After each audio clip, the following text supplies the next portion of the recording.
The transfer portal is officially open. How is it looking for the Auburn Tigers so far? You are now listening to the War Report Podcast Network.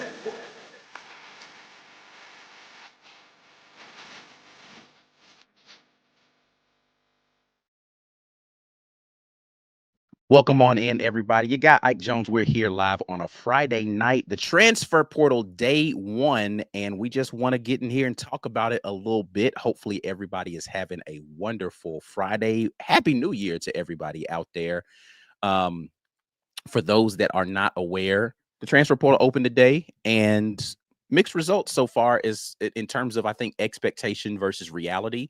But we're going to talk about all of those things here live this morning. Before we get into the conversation in earnest, I would like for you guys to get out there and do some membership gifting, because we'll have great member content as new Tigers come on board from the transfer portal. You know, you got Ike Jones is going to be out here giving you that great content so that you can keep up with whoever the new faces are going to be for Auburn going into the 26-27 season.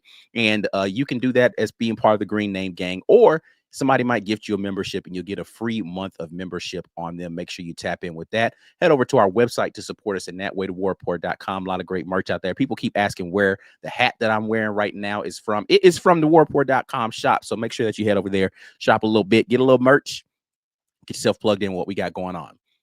Let's get into this. I'm not going to be with you guys very long tonight, but I did want to hop in and just give a quick update from the transfer portal. I'm not going to have any groundbreaking information for you guys or say anything I think that's going to shock any people. But as of right now, Auburn has not had anyone who has committed to Auburn from the transfer portal, but there have been some visits from the transfer portal so far.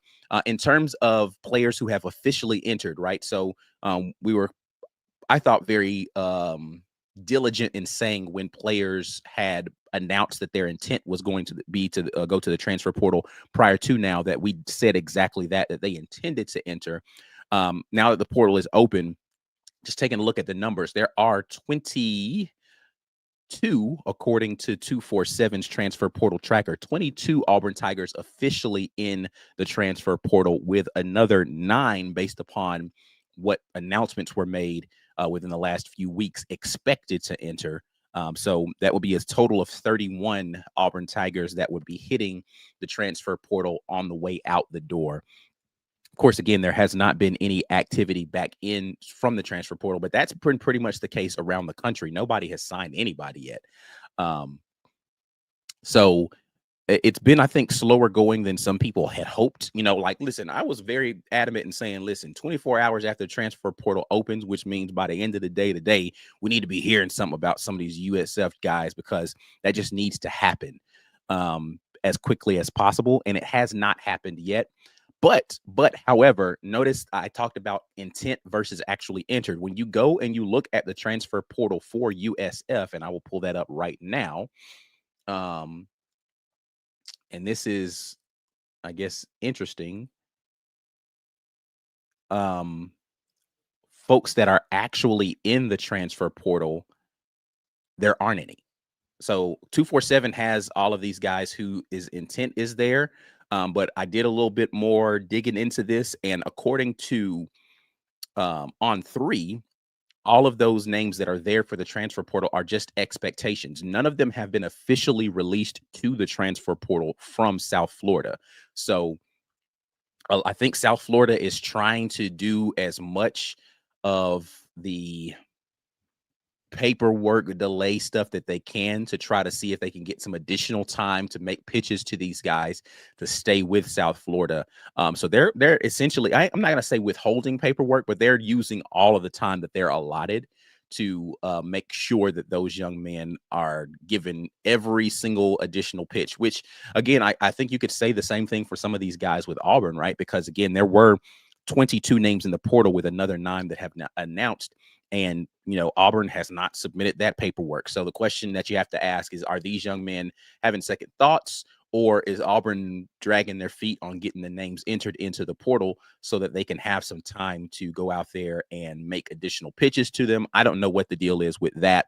But I do know that there is a disparity between the people who have intended to hit the portal and the number of players that are actually in the portal from Auburn and USF for that matter. In terms of activity, take a look at my notes here. Today, you had offensive lineman Grant Segrin that made a trip to Auburn, and Cody Sigler is scheduled, a defensive tackle, scheduled to make the trip to Auburn this weekend. So let's take a look at Segrin. He is from Oklahoma State here. And let's see what his classification, a redshirt junior at Oklahoma State. And he has decided he's going to hit the transfer portal, was in Auburn reportedly today, making him the first official visitor in the transfer portal for Auburn. And from what I'm told, Auburn feels good about that trip. And then again, Cody Sigler is a defensive tackle. He is scheduled to be in Auburn this coming weekend. So there's going to be a lot of activity happening here over the next couple of days in terms of visitors. There's some other visitors that are expected that, names that I can't release that we've been informed of that are supposed to be making visits to Auburn, but have not made those announcements official. But the question I have for you all, because I know Auburn fans, and again, Auburn fans are the panic button. And it is that time where panic is going to ensue. How panicked are you right now with what's happening in the transfer portal? How do you feel about what's happened so far? Again, it's not even been a full 24 hours that the transfer portal has been open, but no activity happening right now. Are you already in a place of panic, or are you in a wait and see mode? I want to definitely hear from you all in terms of that. I'm going to go over here to the chat, and we're going to just talk to some people that are already out here. Appreciate my guy, the Canlay, and I will pronounce it properly every single time now, for gifting 5 for Rapport memberships, as well as Cleveland gifting 5. So 10 people will have the courtesy of getting some Green Name Gang perks, courtesy of those 2 men right there. Appreciate that so much. Cleveland comes back with a super chat that says, Happy New Year. Happy to support the War Report, War Damn Eagle. Cleveland, thank you so much for that support. It is always appreciated. Longtime supporter of the War Report here. But yeah, so how are you guys feeling about things that are happening right now? I'm gonna go to a chat a lot more today than I typically would, just because I'm rolling solo, number one. Number two, I don't have a lot of stuff that I want to talk about in terms of what's happening right now.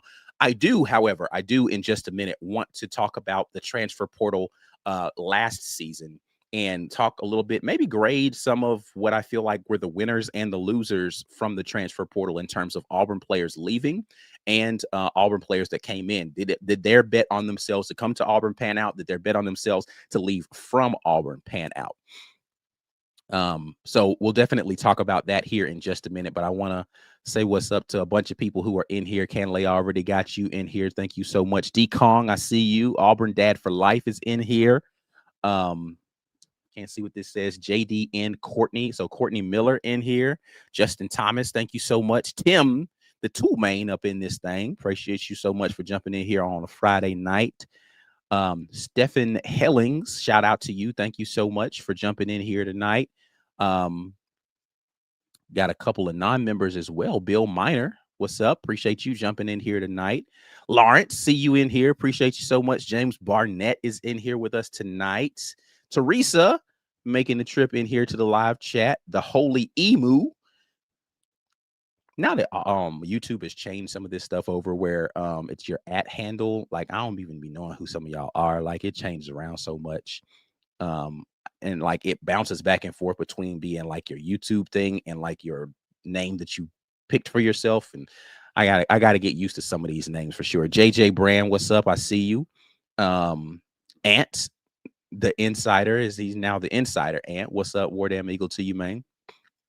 Zach Davis, I see you in here. Where is the tampering? Says the Holy Emu. I mean, I don't think like it's in terms of the USF players. Again, there's nothing that Auburn can do other than wait for USF to make it official with them. I do believe that Auburn feels supremely confident, and from what I understand, based upon everything that I've heard, there are about, let me check my notes here.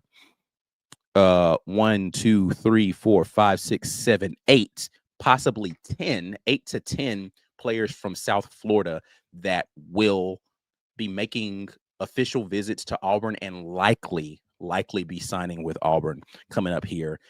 Byron Brown, of course, being the most high profile of those.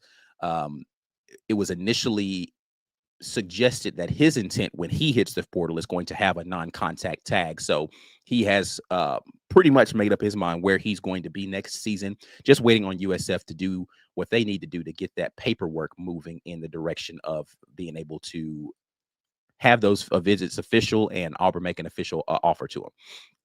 Cleveland with another super chat says, I'm chill, to be honest, despite the ones we want to be here. I want the players that want to be here to be the foundation of Golish's rebuild. Absolutely. So got to wait and see who all is going to be a part of that. We'll talk about a couple of people that have announced their intent as well to return to Auburn next season, because we want to make sure that we're highlighting those things in addition to the folks that are leaving, because it's important that you support the ones that are here rather than just complaining about the ones that are on their way out the door. The Canlay jumps back in and says, I'm not worried, still have time to get the pieces that we need. I have this feeling that this coaching staff, I'm assuming you meant, will get the most out of the players, whoever they get. I mean, that's the feeling that I have as well, that they've been a staff that's had to do that. And so I believe that in this instance, they've got a little bit more financial backing to go get some bigger name players, but they're also going to do a good job with evaluating players that are supposed to be in this system and function well within that.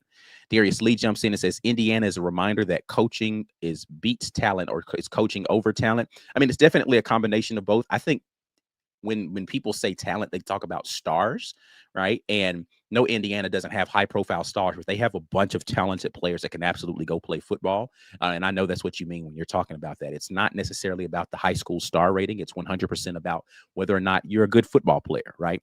And I think that Indiana has a team full of those, and they've done a good job of making sure that they're putting those players in the proper position to be able to execute on Saturdays, or in the terms of this last game on Thursday. So congrats to them for doing what they had to do. Felix jump in. Happy New Year to the Auburn family. Thank you so much, Felix, longtime supporter as well.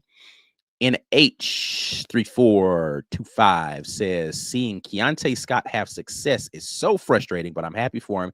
Can't wait to see our new players. Any running backs or tight end transfer prospects? War Damn Eagle. I have heard of a couple of names that have been floated out there. None that I can mention right now in terms of tight end and running back, but I do think that Auburn, I know that Auburn is targeting quite a few players in both of those rooms, because there's going to be a need for that. There are a couple of names that I haven't seen hit the portal that I expected to by now, honestly, from Auburn. But we will see how that all pans out in terms of, what happens here in the next couple of days. Because, again, they only have a small window in which they can enter the transfer portal. And then it's the only window. So they're going to have to figure it out here coming up soon. Super chat from our guy Jazzy says, I'm currently sitting in a semi that is fully engulfed in flames. What? But I still have hope and excitement. Is this metaphoric here? Or like you really in a situation where you need like emergency assistance right now? I would love some big news. Is there any signs that some big names in the portal might pull their name out?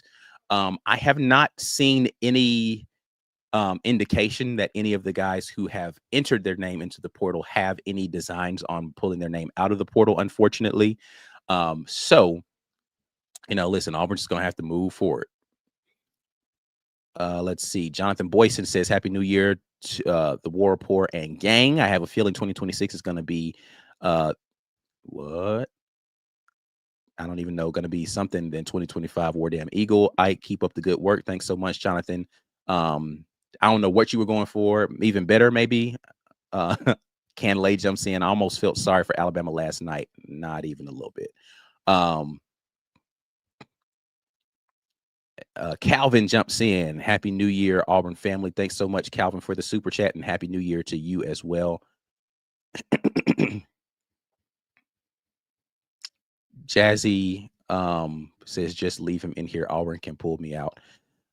I think he's being metaphoric there when he's talking about, semi engulfed in flames. That's a little heavy, Jazzy, for January 2nd here, brother. You need to tamp down a little bit on the metaphors. But yeah, so I did say I wanted to talk about some of the guys that have recently said that they are going to be making their return to Auburn. And that is, again, to be applauded. I know it's frustrating to have to even report on this kind of stuff for, guys who are sticking with a commitment as opposed to hitting the transfer portal. But that is the nature of where we are right now in this land of the transfer portal. You have to be able to talk about guys that are going to be retained from the transfer portal. So let me pull up my list here. Announcing their intents to return. We already talked about one of these, Xavier Atkins, the linebacker, of course, DeMarcus Riddick, Malik Autry, Jordan Crawford, Elijah Melendez, and Bryce Dees are currently listed as guys who have made some sort of public statement that they intend to return.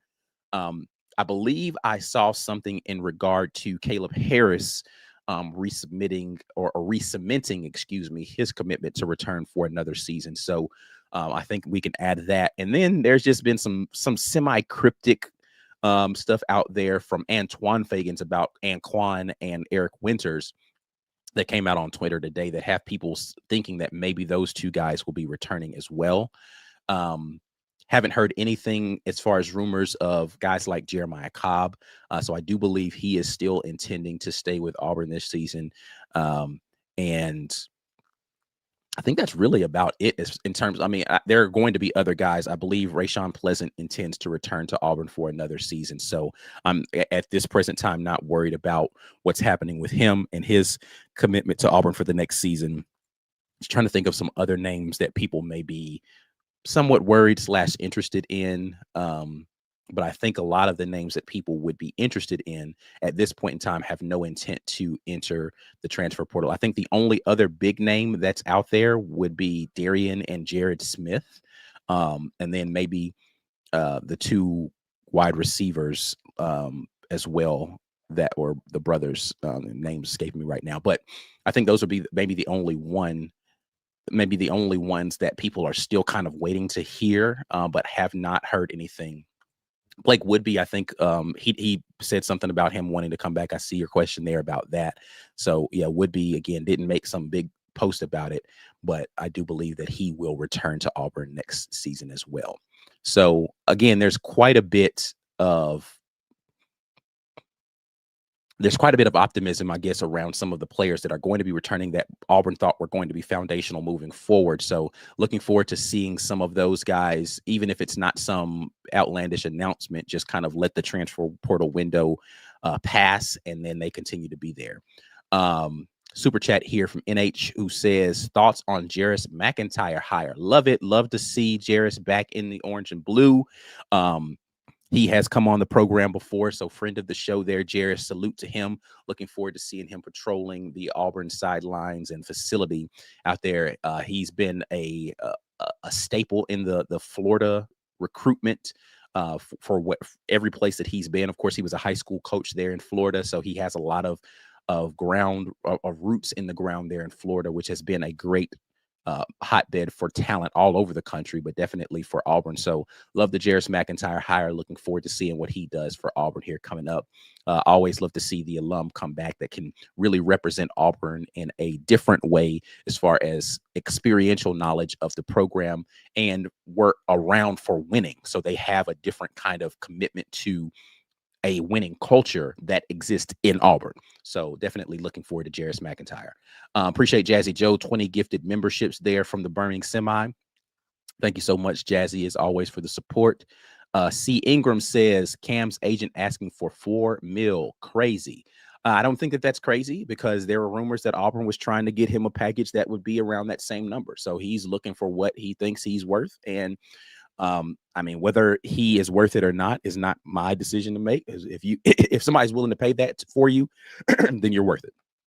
At the end of the day, you're worth whatever somebody's willing to pay for you. So if he asks for $4 million and gets $3 million, then more power to him, right? So I don't feel any kind of way about that. Anthony Long jumps in and says, anxious to see our new offense. Question, our SEC offense is too cute. Seems like the league has changed and not for the better. Is Golesh offense a gritty offense?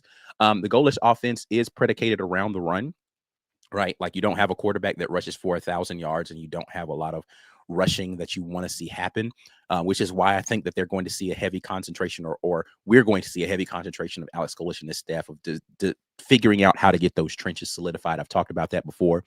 They're going to make sure that they have talented guys up front to be able to move the line of scrimmage in either direction. Getting guys like Jordan Crawford back and Malik Autry back are big in being able to do that. Shows that they have a commitment to that interior of the defensive line. And looking forward to seeing those guys be people movers down there. From an offensive line standpoint, you're at this point looking at a complete overhaul. So not sure what's going to happen in terms of that. But starting with your first official visit being an offensive lineman, good sign again that they're focusing on trying to get people up front. So definitely think that it's going to be an offense that's going to be about moving people, moving bodies. NH asked for Jared Smith optimism news. He's been pretty silent. So I don't really, at this point, silence is not a bad thing. But I do believe that they're weighing their options in the Jared Smith camp. But Auburn is making the overtures necessary to make them want to try to come back. Ken Lay says, does Mike G have an interview with Alex Golesh scheduled? We have not scheduled an Alex Golesh interview as of yet. Probably going to wait until after the transfer portal period ends and they get into spring before we start trying to do that. So I think there's just more meat on the bone once he's gotten a better idea of what his roster is going to look like, than trying to just get out there and get an interview with him early. So that is where we are with that. But I do believe that an Alex Golesh interview is coming. So we will see what happens with that. But yeah, definitely looking forward to seeing who all decides to make their visits to Auburn and seeing some of these guys officially sign with Auburn here. I do expect within the first, week of all of this stuff happening that Auburn's going to have. I said earlier that I wanted to see Byron Brown sign within the first 48 hours. I still would love to see that. Again, part of that delay is not on Byron Brown dragging his feet or Auburn not making the right kind of pitch. It is USF has not officially put those names into the transfer portal yet.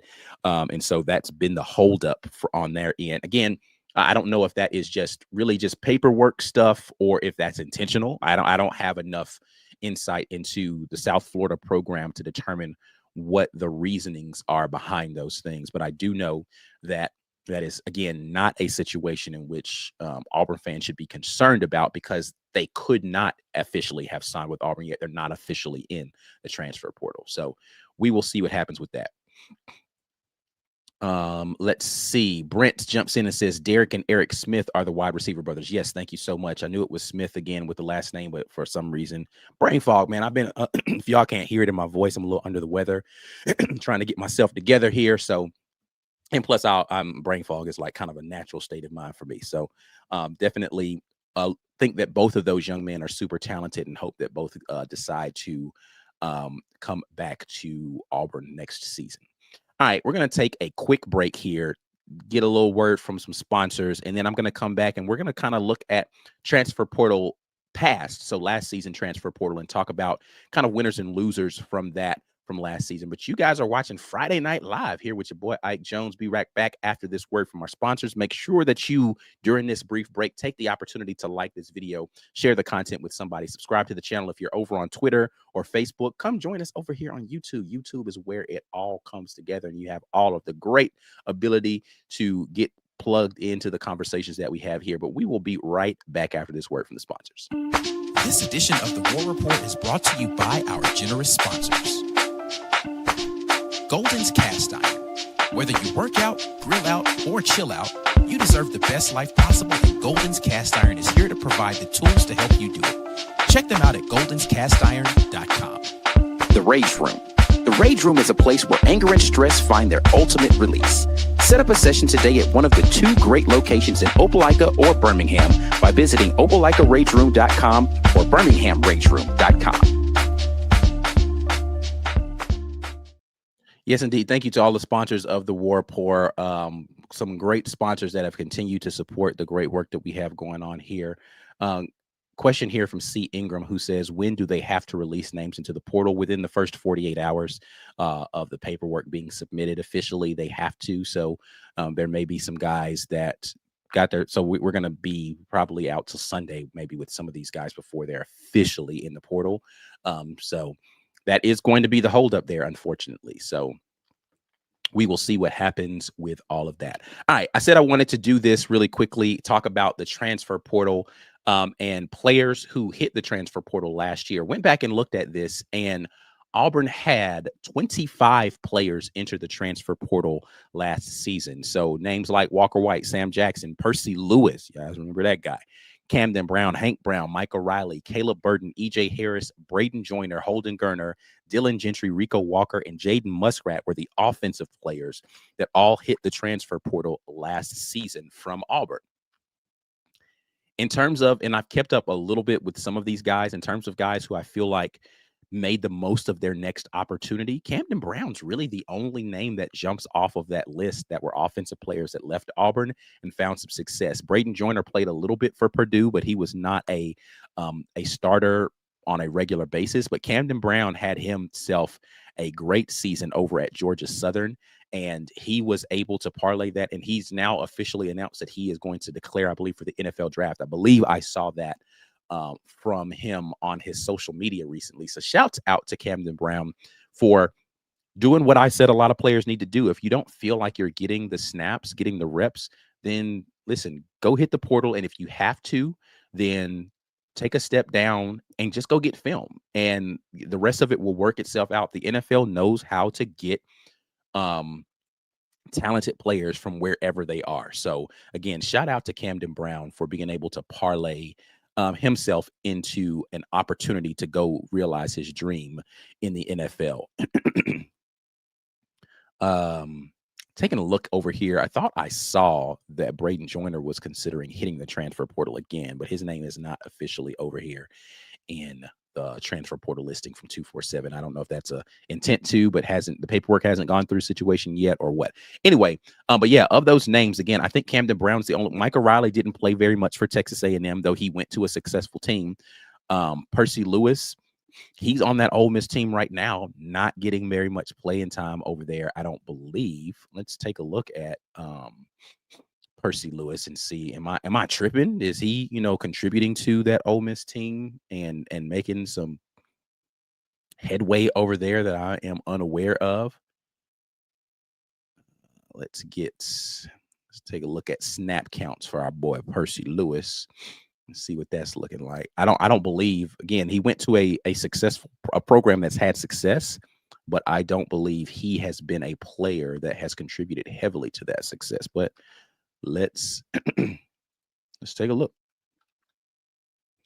Percy Lewis, he has played a sum total of 15 snaps this season. So 15 snaps, hadn't done a lot. So yeah, Hank Brown did not get an opportunity really at Iowa. Caleb Burton, I didn't keep up with him. Let's see what he was doing over at UConn.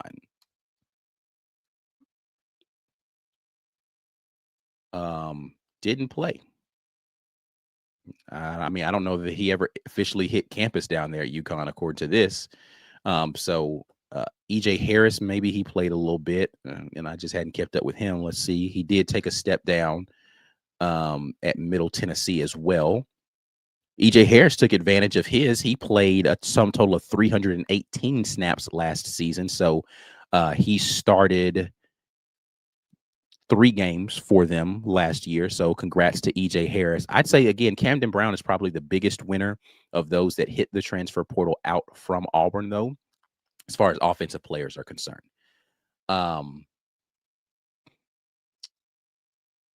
Let's see. In terms of defensive players, of course, Keontae Scott, automatically he's the winner, right? Like, he's had a great season for Miami. And I don't think that anybody comes close in terms of the production on the field and being on a winning program. It's not even close. Caleb Wooden is another name that got a lot of playing time for Arkansas, but Terrence Love played a bit. Tyler Scott went and got an opportunity to go actually play. But let me just list off the rest of these names. C.J. Johnson, DJ Reed, Antonio Kite, Laquan Robinson, Gage Keys, T.J. Lindsey, J.C. Hart, and Rod Elston round out the defensive players that left Auburn and went and played somewhere else last season. So again, I think Keionte Scott is the clear winner here. He had a renaissance season there for himself at Miami and has definitely played himself into a high draft pick. So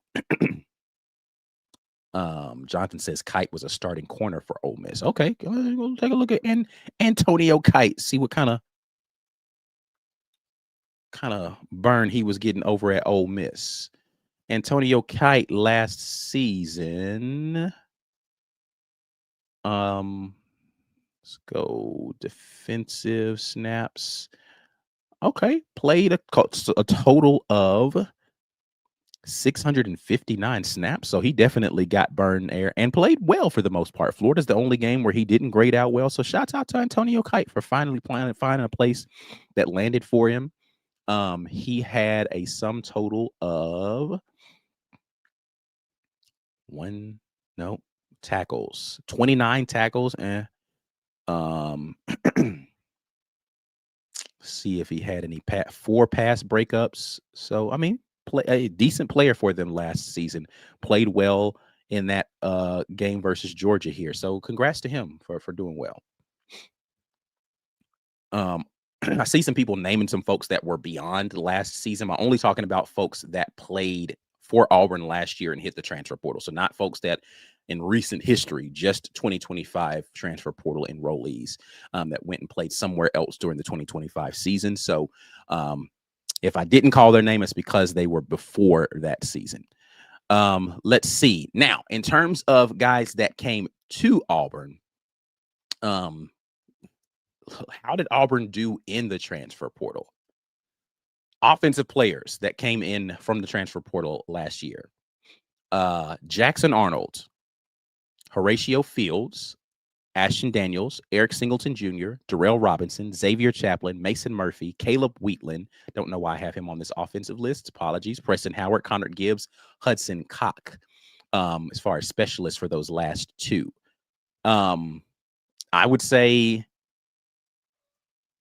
Horatio before the injury, Ashton Daniels those last few games of the season, and Eric Singleton for the vast majority of the year, and then Mason Murphy would be guys that did a good job. Some of those great, but I would say the bet on Jackson Arnold was not a big one, a good one. I'd say Darrell Robinson, injury-wise, he just, he wasn't able to really contribute this season. Xavier Chaplin, listen, Jackson Arnold, Horatio Fields, Ashton Daniels, Xavier Chaplin, and Preston Howard, Connor Gibbs, all of those are already back in the transfer portal. So I would say that did not pan out for them. Eric Singleton announced he's going to the NFL. So, he didn't, I don't think, hurt his draft stock at Auburn, but I don't know how much he really helped it. So really, I think Ashton Daniels would be the winner if I looked at somebody who utilized their time at Auburn to allow them to put themselves in a really great position to continue their dreams. Ashton Daniels has to be the guy that you look at and say he maximized his time in terms of not having a whole lot of snaps, but being able to maximize that. I think some team looked at Ashton Daniels play for Auburn those last few games and said to themselves, I can have that guy come in and be my starting quarterback. So congrats to him. In terms of defensive players, you got Tay Seymour, Dallas Walker IV, Rayon Schrader, Xavier Atkins, Jay Hardy, Rayshawn Pleasant, James Ash, Chris Murray, and Jacoby Matthews. Tay Seymour looks like he's headed to the transfer portal. Rayon Schrader's in the transfer portal. James Ash is headed to the transfer portal. In terms of players that I think helped draft stock that are going to be done, Dallas Walker, I think, played really well for Auburn on the interior there. Jay Hardy did a good job in his snaps. And Chris Murray didn't play enough, I don't think, to change a lot for him, but like him being able to play versus better competition is definitely something that's good for him. Jacoby Matthews did not play for Auburn last year. Expect him to be a factor in that safety room going into next season. And the winner clearly here is Xavier Atkins. Clearly. Xavier Atkins is the guy that is, absolutely played his way into a better position for himself coming out of this season. Rayshawn Pleasant showed that he could do it at the next level as well. And so, definitely hoping that he continues to build on that. He had the touchdown, of course, off of the kickoff versus Baylor in game 1, the pick 6 versus Arkansas. Had some really good coverage snaps. Some other times where he got beat, but that's going to happen when you're a corner that takes risks the way he does. But I believe that Pleasant had a good showing for himself as well here. So looking forward to seeing what happens with those young men. But in terms of guys that will be returning for next season, Xavier Atkins and Rayshawn Pleasant and Jacoby Matthews are, I think, the only ones that will be even eligible to return, that have eligibility but have not announced they'd be hitting the transfer portal. Again, Atkins has solidified that he'll be returning. I think Jacoby Matthews is solid, and Rayshawn Pleasant I don't believe has said anything specifically, but I believe Auburn feels good about where they are with him. So definitely looking forward to seeing. Caleb Wheatland was the other guy that was there. He's already back in the transfer portal. Did not really pan out for him at Auburn. But overall, I don't think this was a very good transfer portal class last season. Right? Like, you really only have – they did much better on the offense than they did defensively. Well, in terms of percentage-wise, Tay Seymour didn't play enough. Dallas Walker played well. Rayon Schrader had mixed results. Xavier Atkins was amazing. Jay Hardy, really good. Rayshawn Pleasant, really good. James Ash, good. Chris Murray, good, not great. Jacoby Matthews didn't play. So, and then Caleb Wheatland didn't play. So of the 10 players that were on defense, you've got a solid 5 contributors there, with one of them being an all-conference type of contributor. In terms of the 10 players that are on the offensive side, gosh, man. Mason Murphy, when he was playing center, I think played a little bit better than he did when he was out at the tackle position. So later in the season, I think he put himself in a position to show his versatility. So that will definitely help him at the next level. But Connor Gibbs actually played decently, not great. But I don't think Xavier Chaplin, I honestly think last year hurt Xavier Chaplin's draft stock. Jackson Arnold did not improve his draft stock at all. Horatio Fields, I think the injury is a little bit too much to determine it good or bad for him, as well as same thing for Darrell Robinson. Preston Howard didn't do himself any favors this season at Auburn. Hudson Cott did not do himself any favors this season at Auburn. So you really can only look at Ashton Daniels in a very small sample size, and Eric Singleton Jr. as terms of players that panned out for Auburn in the long run of things. So out of 10 players, only 2 there on the offensive side. So they did much better on the defensive side than they did on the offense. But then, that just kind of feels like the totality of what you've seen from, or what you saw, I should say, from the Hugh Freeze tenure. They just weren't able to get the offensive production, really, no matter whether it was from the portal or from high school. Those guys did not perform up to their hype or expectations. So we will see what this staff does in terms of guys that they bring in and how well they're going to perform from the high school ranks as well as the transfer portal. A lot left to be determined there. All right, we'll go back over here to the chat. I see that you all are doing a lot of chatting, and I appreciate that very much. Let's see. I agree with this statement. Murphy was bad at right tackle, but solid at center. 100% believe that. P-Pass thinks that Ashton should be starting for Missouri. Is that where the rumors are that he's supposed to be going next season? I have not heard.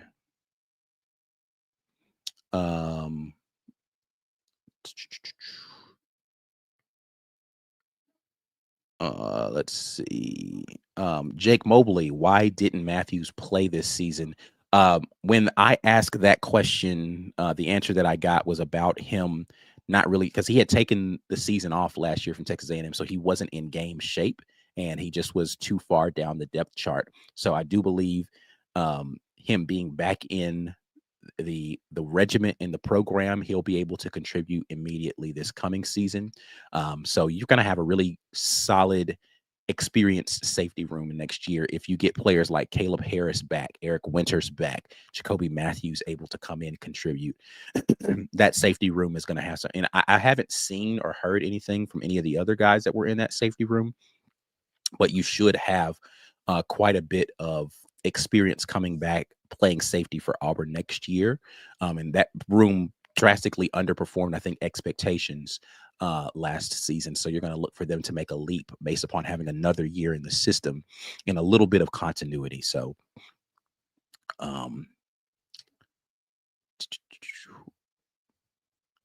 let's see. Cal coming in a little late. I talked about this already, and Thaddeus jumps back in and asks the same thing. Any updates on Brown? The updates from the USF side is they have not officially entered their names into the transfer portal, meaning USF has not submitted their paperwork for them to be in the transfer portal, not that the players have not submitted the paperwork to the university. So Auburn is really just waiting on those USF players to officially be in the transfer portal for them to be able to make official visits and official offers to them for commitment. So really just a waiting game right now on terms of what South Florida is doing. So looking forward to that. I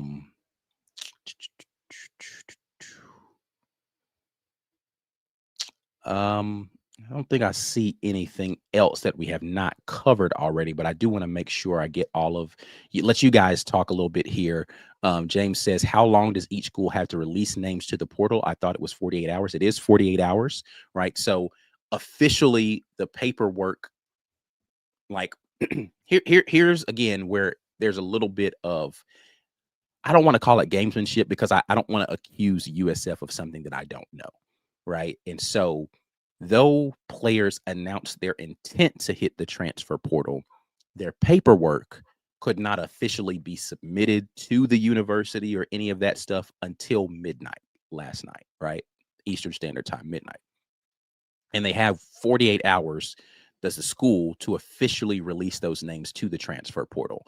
Auburn has gone ahead and since, again, I said this earlier, 22 of the 31 people who have announced their intent to go to the transfer portal, 22 of those are already in the portal, with another 9 potentially coming. So Auburn went ahead and said, hey, if we've had that conversation with them and we don't feel as if we're in a place, or we feel like we've done our due diligence to try to put a real offer out there to them, or they're in a position where we're not really talking about moving forward with them, we're going to go ahead and release those names. And so I don't know if what the case is with those other 9, if there's still some conversations that need to be happening, or those guys officially, like, I don't know what happened with those others 9. What I do know is that USF has not officially released any names to the transfer portal of the guys who have announced an intent to leave. And so Auburn can't do anything officially until that happens. So it is a 48-hour period. So those names they can hold those names out of the portal until 48 hours. So we still have a little bit of time potentially.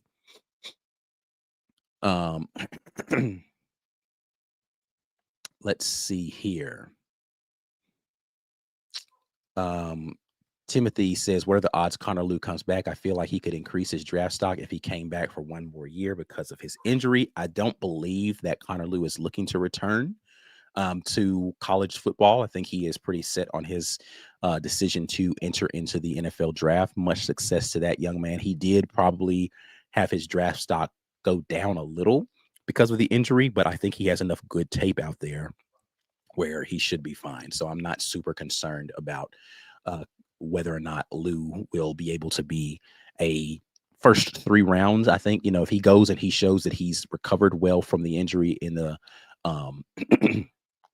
when he goes to the combine or any of those things and goes and does workouts for folks, I think he'll be fine. But I do believe that he is solidified in his decision to go to the league. 22 Busy said, love to get, I think you meant Braden Atkinson for a backup QB. That was the QB from Mercer. That feels unlikely that he would come and be a backup. I think he left Mercer with the intent to go somewhere and compete for a starting job. And he's probably going to have plenty. You have to think, like, he's making a leap from Mercer. So even if he goes to an a G6 program, that's still a step up in competition for him. So there's going to be a lot of suitors that will allow him to come in and be QB1 for them. I don't know that it makes and again, I think that I would love that because he's a talented quarterback. I don't think Auburn's looking in that direction, but for me, that wouldn't make a lot of sense for Atkinson to do that. Go somewhere where you can play. And Byron Brown is going to be the starting quarterback for Auburn next year. There's no reason for you to come and sit behind him, even though it's only a year. You could be going and playing somewhere for a year as opposed to waiting. So thinks it makes a lot of sense for him to go find a place where he can go be a player.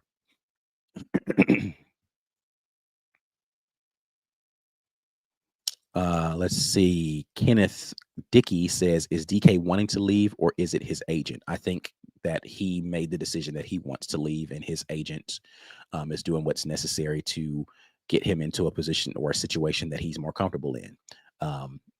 Listen, I said this earlier, and again, you might have been late. I don't expect any of the players that have entered the transfer portal to come back from the transfer portal to Auburn. If it happens, then wonderful. And it's another reason why I caution people from going too heavy into the, F them, let them leave, they're traitors type of rhetoric, because if they you're not allowing room for that player to change their mind. And you can feel how you want to about it, but if you want to see them come back, I would wish people would just kind of hold off on some of that stuff. But I don't expect very many, if any, of these guys to return to Auburn next season. I think that bridge has been burned in a lot of ways. Some of them from the player standpoint, I think some of them from the school standpoint, in terms of just making it clear that they don't have a plan for that player going forward. Some of them that Auburn would love to see come back, but I just think that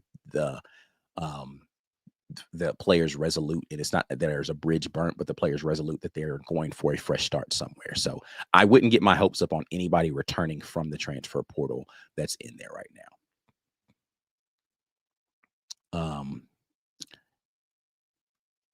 Miss Jackson, appreciate you, Valencia, coming in, says the agents are making money off these kids, but no one is teaching them how to be men. They can't leave jobs like that. It's another world out here. So here's the reality.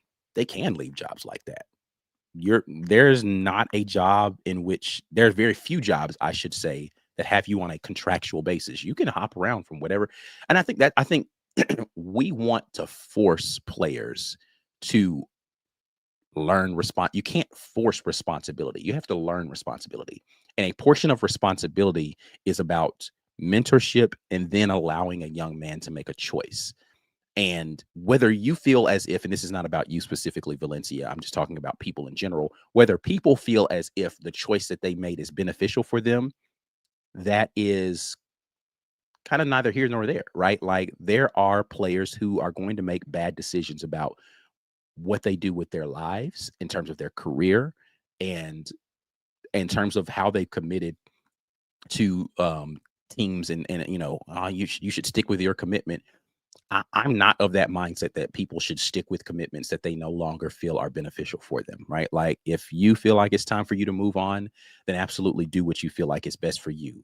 Time will tell whether or not that was the correct decision for you, but that's a decision you have to make for yourself. And I'm in favor of you having the liberty to make that decision and deal with your own consequences in terms of that. Would I like for everybody to make really great decisions, stick with their commitments, yes, I would love for that to be the case. But I also believe in the autonomy of the player to be able to do that, make their own decision, even if it's a bad one. And I support even bad decisions. I really do, right? Because at the end of the day, I don't have to live with the consequences of your bad decision, but I do support your right and ability to make that decision on your own. And I don't know that that's a popular stance in today's climate of collegiate sports, where people feel like these kids are running away from competition and all this kind of thing. And if that is truly the reason why you're leaving, then that's a lesson that life has to teach you. Not forcing you to stay somewhere is going to teach you.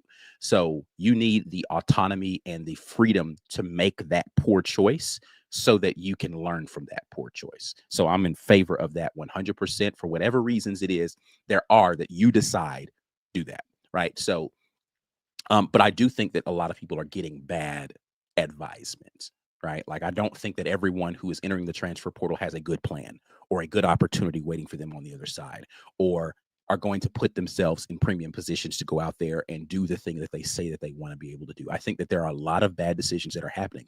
There are thousands of players that hit the transfer portal every single year, and it doesn't pan out for hundreds, right? And so there's a lot of bad decisions happening out there.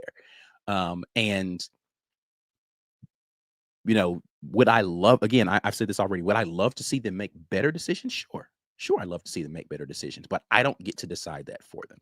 Anyway, off my soapbox about that. let's see what else we got out here. And again, Valencia, I was just commenting on your comment, not saying that you specifically feel that way. So hopefully the long tangent I went on didn't feel directed towards you, because that was not the intent.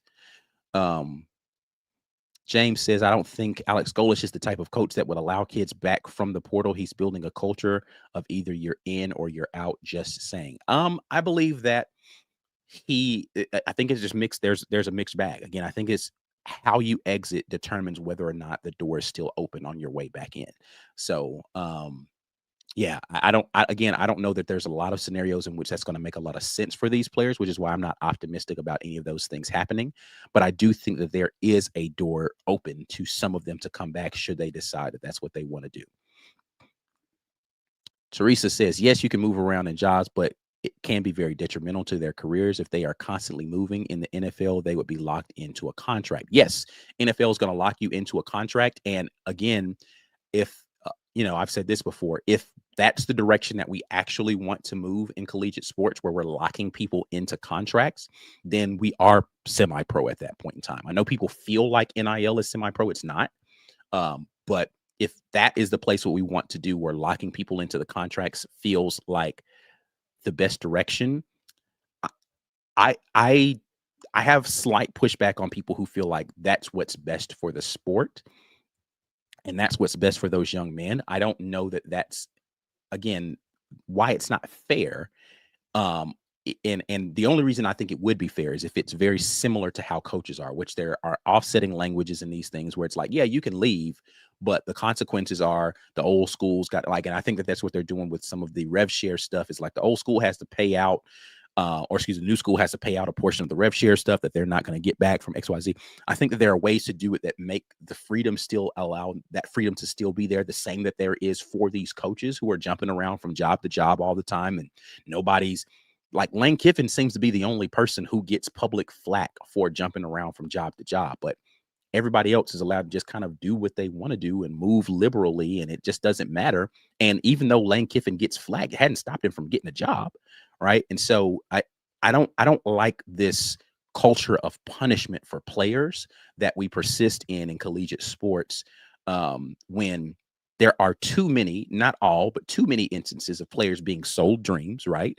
Shout out to that guy who went over to Alabama for his false statement of that. But there are too many instances of that happening to players out of high school, being told a thing to get them to sign with a school, and then it doesn't play out that way. And you end up at the end of a bench on a roster that you'll never be able to see the field because the coach left, and now you're just stuck. That's happened too many times historically for me to feel like locking people into contracts makes a lot of sense. And again, there are going to have to be a lot of scenarios in which, okay, well, if the coach leaves, then we're going to void the contract and you have to do a new contract with the new coach. Like, I think there's a lot of stipulations that will make that have to make sense for collegiate players. But if we're going to start doing that, then we definitely are moving into a semi-pro era, which means that they're not going to be student athletes anymore. And why are we even doing college anymore, right? Like there's no point in them getting the scholarships and having to go to school and all this sort of thing. If you're literally just going to pay them to play and lock them into contracts, then you might as well just start a semi-pro league and let them go over there and do that. And we're just going to remove the collegiate portion from that. So,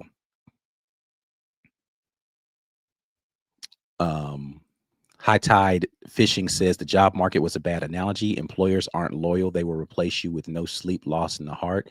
So why should employees stay loyal? It's not a bad analogy. It's the same analogy, right? Like, teams will replace you, right? Like, there are players who are in the transfer portal for Auburn right now who were asked to enter the transfer portal. It's right. So there's no need, like, it works the exact same way. It's not different than it happens, right? Like, it happens in all walks of life. Again, if we're going to make the comparison to professional sports and we want it to act like professional sports, then why are we keeping up the illusion of student athlete? Like, let's just get rid of that illusion and make it a semi-pro league that's not tied to universities or any of this sort of thing. It's just going to be guys leave high school and they go play for a semi-pro team, and we'll just do it that way. If we want to get contracts and lock people in, I think that there's too much nuance if you want to keep the amateur level of that alive. And if you don't want to, that's fine. I'm not saying people need to, but I do believe that There is a difference between those two things.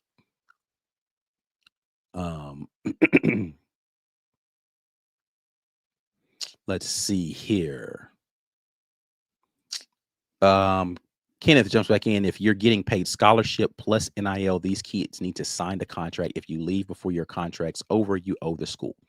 So I've talked about this before as well.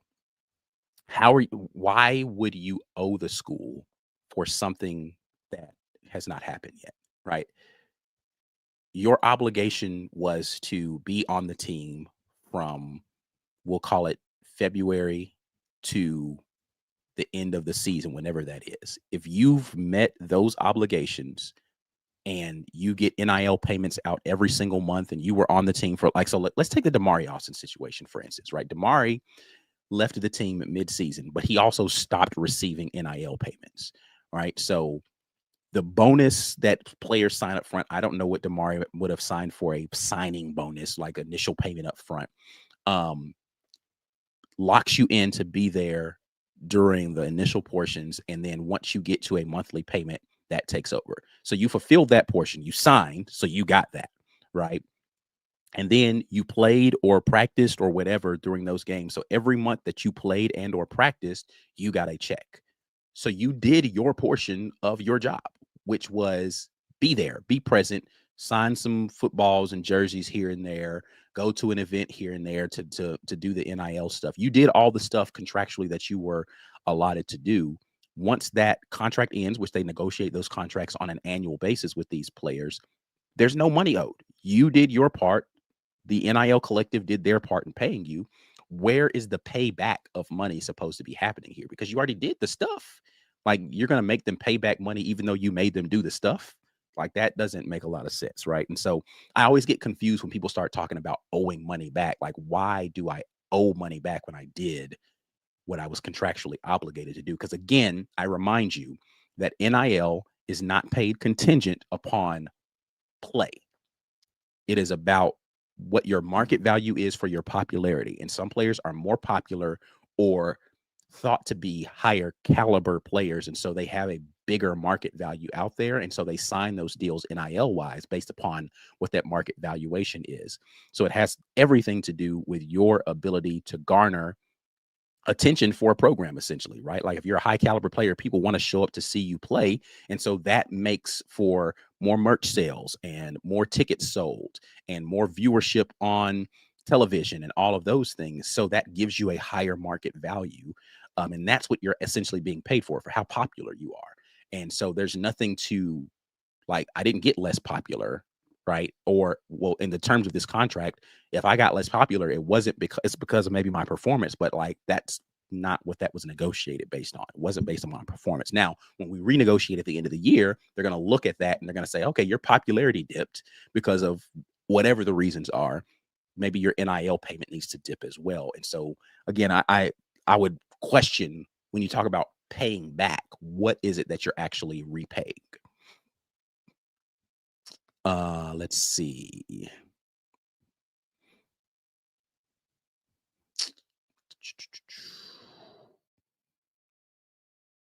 Kenneth says, yes, in that contract, they would have X promised snaps. Okay, right.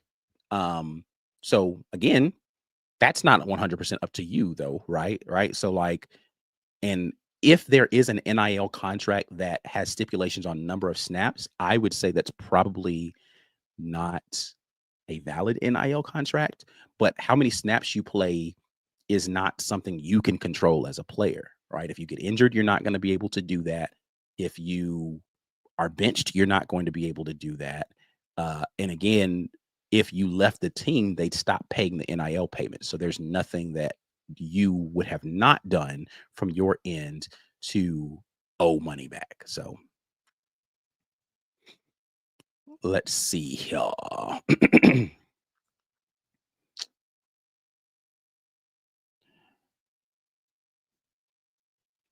See what we got here. Dr. Smith says, can't make all this money for ESPN, NCAA, and conference, and it doesn't come to the actual labor. If you want to keep the tradition and the vintage feeling, you have to remove all the money. I agree only in part, right? if you are going to make money off of my name, image, and likeness, name, image, and likeness, I should be able to profit off of that as well. I think what's messed this up has been the collectives, because it is made it too crazy, right? And I think, guys making money off of their social media, signing endorsement deals, I think all of those things absolutely should be allowed to happen. If you want to sell your game worn cleats and gloves and sign paraphernalia for money, I think all of those things, you should be allowed to do those things because you're profiting off of yourself. I think the NIL portion of this, that is collectives, is really where it's messed up things. And I think that is what needs to go away.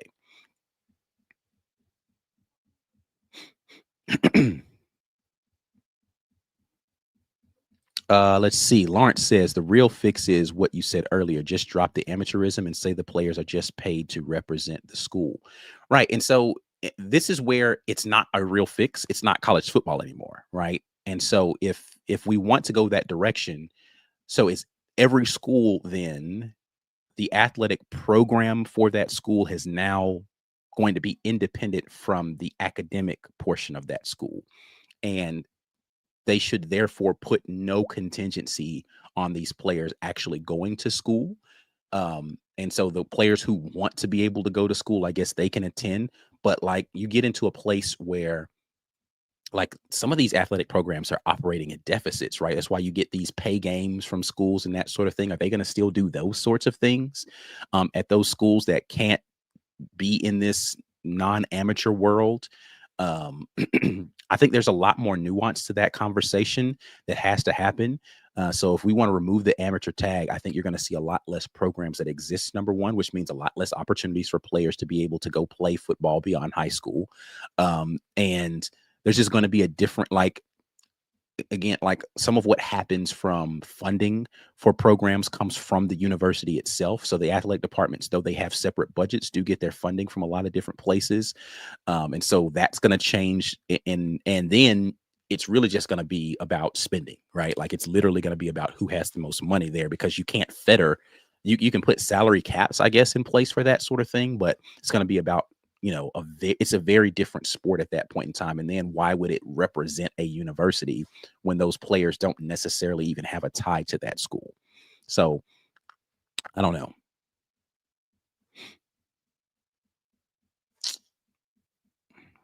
Let's see. Oh, never mind. Y'all got to stop feeding the trolls in the chat, bro. Jumping back in here with Lawrence, who says remove the student obligations and pay the players like you would pay a lawyer, etc. Again, if that is the way that sport is going to be, I just wonder why then have any tie to a university at all at that point in time. Is there a purpose for that? And then you really have essentially created a very new league, right? And so now that's going to have a different structure around how that league functions. And so again, if trying to limit player movement and all that sort of thing is the ultimate goal, yes, contracts are the solution to that. But I do think that it opens up a whole other conversation that has to happen. And then we don't have college football anymore, right? It is, I don't know what you call it, but it again, there's no need to tie these schools to these programs any longer. And are you doing that for just collegiate football and basketball, where this seems to be the biggest issue? Or is that happening, or do the athletic programs for track and field, tennis, soccer, baseball in some instances, right? Like, do those programs still remain as collegiate things? Do you still have, like, I don't know, right? Like you're really talking about a brand new thing that I think would have to exist that's not college football anymore. Which again, I'm not saying one of those things is bad or better than the other. I'm saying that is the reality of those things. Teresa says that's where you get the fans. College students and alumni have to be want to have a team to follow. I agree, right? And so if it's not tied to a school anymore, do you have that stuff? If they're not students at your school and they're not guys walking around your campus, then do you have that anymore? And does the NFL and the UFL want to even deal with that, right? Like, because you're really hurting their models at that point in time. I don't know. I don't know that this is a reality of having a and again, this really is only a huge problem for football. Basketball doesn't even really have this exact problem, though the transfer portal is crazy for basketball. Basketball doesn't have this exact problem because basketball has the ability for players to go straight from high school to the pros. They have semi-pro leagues that will allow you at 17, 18 years old to go straight over there and play. Now, there's been this craziness around what amateur status is and allowing guys to come back and play collegiate basketball again if they need to get under wraps. But this problem really only exists for football because you're not allowed to go to the NFL until you have been 3 years removed from high school. And the only way to keep yourself in football shape 3 years removed from high school currently is to go play college ball, right? And so there's just not the opportunities to be able to do that. The UFL doesn't even accept players straight out of high school, right? So there just aren't a lot of actually. I don't know that there's a single amateur league that allows a 17, 18-year-old high school graduate to come play immediately in their league. So because that doesn't exist, that necessitates collegiate football to be that bridge. But we're talking about removing that structure completely. You've got a completely different thing again. So I don't know how we get to that place and preserve collegiate traditions and all of those things that we've come to love. So we'll see. Baseball, yes, excuse me. Baseball, you can go straight from like again. So very few sports, is my point. And like so, baseball, soccer will let you go straight, go pro. Tennis will let you go pro. Golf will let you go pro. But as far as the big three, baseball, basketball, that's not a problem for them. You can go straight to the professional leagues right out of high school. Can't do that for football. So football presents a very unique challenge that upsets this entire apple cart of what makes a person an amateur at this point, I guess. So let's see. Felix says, I believe that players are not loyal to the school anymore. I'm going to argue that they never were, Felix, but okay, they are loyal to the coach who recruited them. I will argue that that's always been the case. The difference now is players have the freedom to choose to move. I would argue the nostalgia in your mind around loyalty was more so lack of choice. And I believe that if players had always had the choice to move, they would have always had this freedom of movement. That is something that we tell ourselves, that players were more loyal then, but they had to be.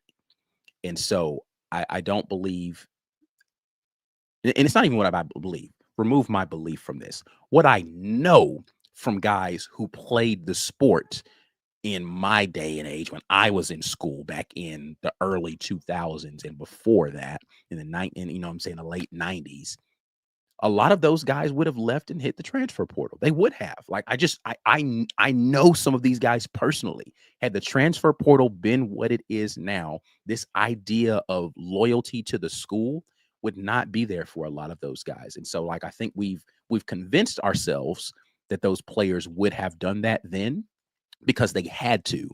I don't believe that to be the actual case though. Let's see.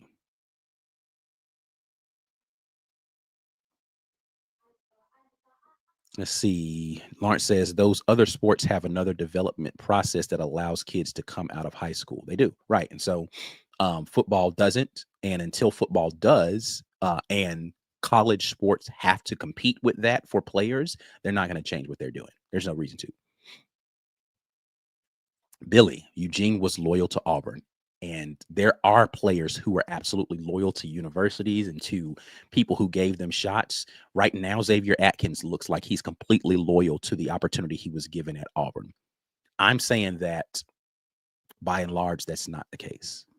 It's just not. And so yes, there are examples that you can find. For every Eugene that's out there, I can tell you that there's probably 10 non-Eugenes out there. And I'm saying that ratio would have been the same in the yesteryear that everybody romanticizes. There will be one Eugene for another 10 non-Eugenes out there. So there are plenty of examples of people who were loyal through coaching changes, through being allowed to start, not being allowed to start, and all of those things. There's plenty of those examples, but there's just as many, not just as many, way more examples of the other side of that. So it is what it is. And again, I respect everybody's ability to make those decisions. I ain't here to tell you you shouldn't. Apparently, since we have been on the live, New Boy Fagans and Eric Winters have made it official that they are announcing their return to Auburn for next season. So I had them on my maybe, but I don't know, that was kind of cryptic list. So that looks like that's happening. So congrats to those young men. So add those to the list of people who are going to be a part of Auburn's defensive foundation for next year.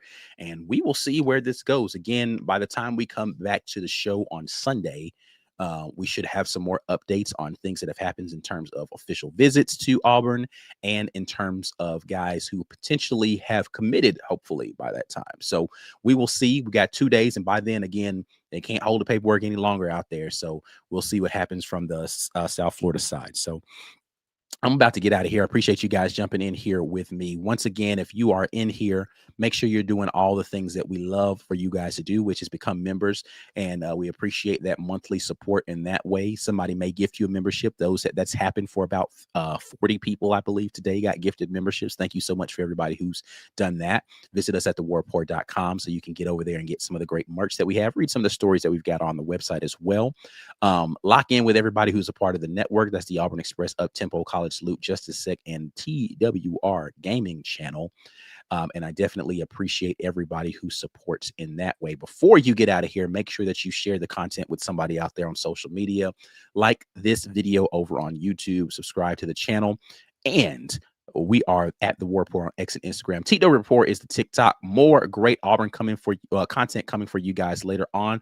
Auburn opens up SEC play for men's basketball tomorrow at Georgia. If I get some of this stuff out of my system, I will be making the trip over there. Otherwise, I'll be on here live with you guys doing some watch party stuff. Green Name Gang, what up? But that's it, man. I'm out of here. Until the next time. And as always, War Eagle, peace.